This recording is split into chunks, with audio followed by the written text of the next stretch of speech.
여러분 안녕하십니까? 속보팀입니다. 최근 대한민국에서 논란이 되는 주제가 있습니다. 그것은 바로 전기차 관련 사고입니다. 얼마 전에는 인천 청라의 한 아파트 지하 주차장에 주차한 전기 자동차에서 화재가 일어나 엄청난 피해를 발생시켰습니다. 정확한 사건 내용은 많은 분들이 아실 거라 생각해 생략하겠습니다. 여기서 문제가 된 것은 유명 외제차임에도 배터리 제조 국가가 중국이라는 점이었습니다. 이로 인해 국민들의 불안감이 급증하자 국내에 판매되고 있는 자동차 생산 기업들은 자사 제품에 장착되는 배터리 제조사를 공개하였습니다. 하지만 소비자들이 걱정하는 것은 계속된 화재가 발생하는 것이 중국산 배터리라는 점이고, 이러한 배터리가 아직도 한국에서 사용된다는 것이었습니다. 사실 중국산 배터리가 문제가 될 거라는 것은 저희 속보이는 이야기에서 작년에 이미 영상으로 다루며 경고를 한 적이 있습니다. 중국에서는 이미 몇 년 전부터 선박을 이용해 자동차를 운반하는 경우 전체 차량 중에 전기 자동차의 비율을 제한하거나 화재가 발생했을 경우에는 즉시 대처가 가능하도록 전기차를 입구에 가장 가깝게 배치를 해서 바로 바다에 빠뜨리는 대책을 내놓았습니다. 이러한 대책으로 인해 작년에는 중국 하이난 섬에 여행을 갔던 중국인들, 전기 자동차를 타는 사람들이 순번을 기다리다가 2~3주를 갇혀있던 일도 있었습니다. 또한 중국도 지하에는 전기 자동차 출입을 통제하는 방법을 이미 몇 년 전부터 진행 중에 있습니다. 그 당시 저희 속보팀에서 예측한 그대로의 상황이 현재 한국에서 전기 자동차에 중국산 배터리를 장착한 차량에게서 일어나고 있는 것입니다. 아마도 저희 채널이 규모가 더 큰 채널이었다면 저희의 경고가 관련 업계 관계자에게 닿았을지도 모를 일이었을 겁니다. 하지만 현재 중국에서는 한국에서 발생한 사고에 대해서 한국산 배터리가 문제를 일으켰다는 루머를 만들어서 퍼뜨리고 있습니다.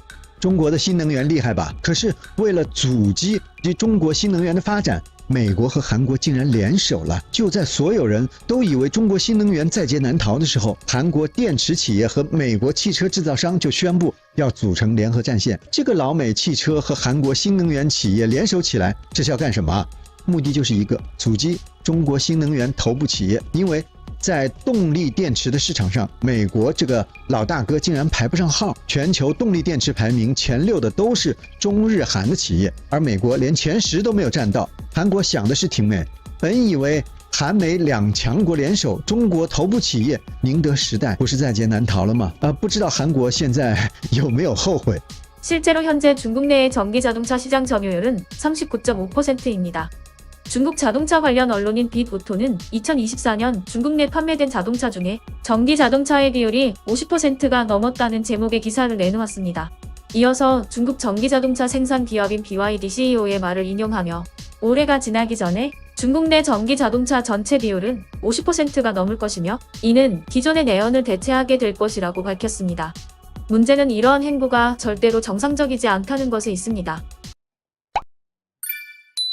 我说个比较扎心的啊，现在很多人看不到这一点，都认为我们的国产品牌汽车遥领先，发布新车的速度像下饺子一样，1个月都能发布好几辆，这不是什么好事情，以后会爆雷的。什么叫爆雷呢？就像房地产一样，造的多，车子也一样，生产的多，以后会爆雷的。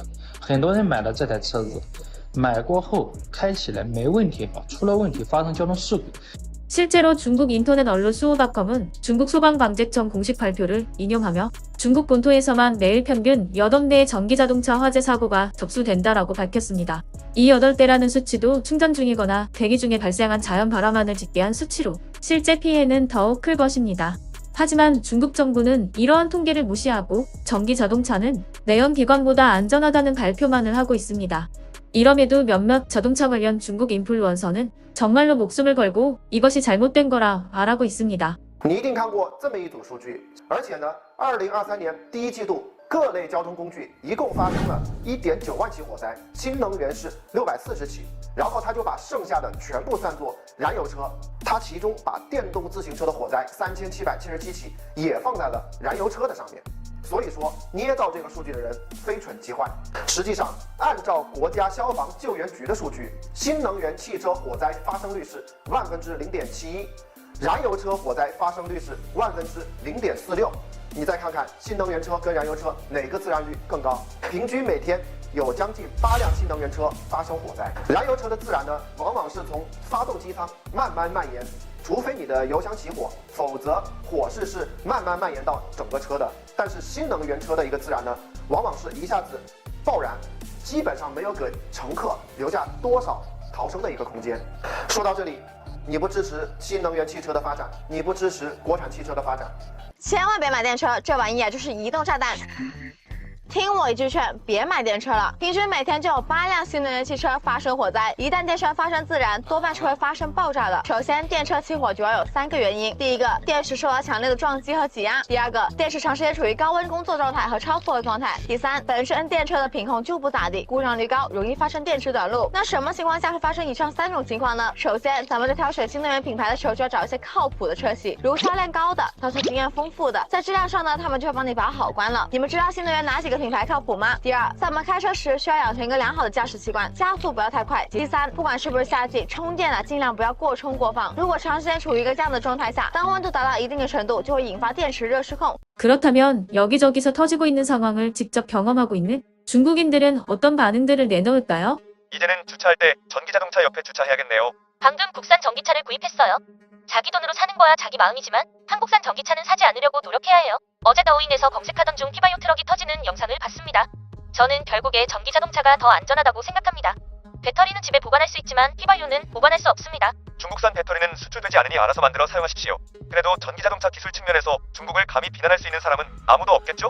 저는 중국 전기 자동차에 관련된 영상을 볼 때마다 우리의 국영 기업은 매우 강력하다는 것을 깨닫고 있습니다. 국가가 5개년 계획을 세울 때는 장기적인 비전이 필요하고 이를 이끄는 사람들은 아직 시작되지 않은 일들을 예측해야 한다. 모든 결과는 역사가 증명해줄 것입니다. 전기차는 중국이 강국이다. 누구도 우리를 막을 수 없다. 그래서 우리는 계속해서 전기 자동차를 개발해야 합니다. 중국 전기차의 발전은 바로 중국산 배터리 기업이 선두에 서서 이뤄낸 것입니다. 다른 나라에서 생산한 배터리는 이야기할 가치도 없습니다. 며칠 동안 관련 영상을 보다가 자연발화에 관한 내용을 보고 무서워서 감히 전기차를 사지 못했습니다. 나는 여태까지 전기 자동차에 불이 붙는 것을 본 적이 없지만 내연기관 자동차에 불이 붙은 건 3번이나 목격했습니다. 저 배터리는 삼성이나 LG에서 만든 배터리 아닌가요? 이번에도 중국 제조사들이 큰 손실을 입을 것인가? 사실 한국 기업인 삼성처럼 허접한 자체 조립 능력과 열악한 최저가 능력 때문에 배터리 품질이 너무 지저분해서 문제다. 중국산 배터리였다고? 그러면 중국으로 가져가서 충전했어야지. 앞서 설명한 것처럼 현재 중국 내의 전기자동차 보급률은 굉장히 빠른 속도를 보이고 있습니다. 연료 비용이 저렴하다는 이유도 있지만 중국인들에게 전기자동차가 유독 인기를 끄는 이유는 정부의 보조금이 상당히 높기 때문입니다. 실제로 중국 정부는 2024년에 들어서면서 전기차 보조금을 2배로 늘렸고 이런 이유로 중국 시장에 진입한 외국계 자동차 기업들이 순차적으로 철수를 결정하고 있습니다. 이미 중국 내 전기차 시장은 중국 기업들이 전부 장식한 상태이니 당연히 모든 자동차에 중국산 배터리를 장착하였고 그 결과가 바로 이것입니다. 또한 현재 중국 택시들과 무인 배달 차량들이 전부 중국산 배터리를 사용하는 전기 자동차이니 중국 내에서는 이러한 사건들이 더 자주 발생할 것입니다. 대한민국은 앞으로 국내에 판매되는 모든 전기 자동차 배터리를 국산으로 바꿔야 할 것입니다. 또한 이미 판매된 차량에 대해서도 중국산 배터리가 장착된 차량이라면 빠르게 교환을 해야 할 것입니다. 이미 중국에서는 한국산 배터리로 인해 발생한 사고라며 언론을 선동하고 있습니다. 어차피 중국 내에서는 중국산밖에 사용하지 못하니 우리나라라도 안전해야 합니다. 그리고 이번 영상도 지난 영상처럼 한국인들이 많이 시청해서 조심해야 할 영상이니 주변에 많은 공유 부탁드립니다. 여러분은 현재 중국산 배터리로 인해 중국에서 어떤 상황까지 발생할 거라 예상하시나요? 여러분의 소중한 의견을 댓글로 남겨주세요. 오늘 영상이 마음에 드셨다면 영상을 주변에 공유해주시고 좋아요와 구독 부탁합니다.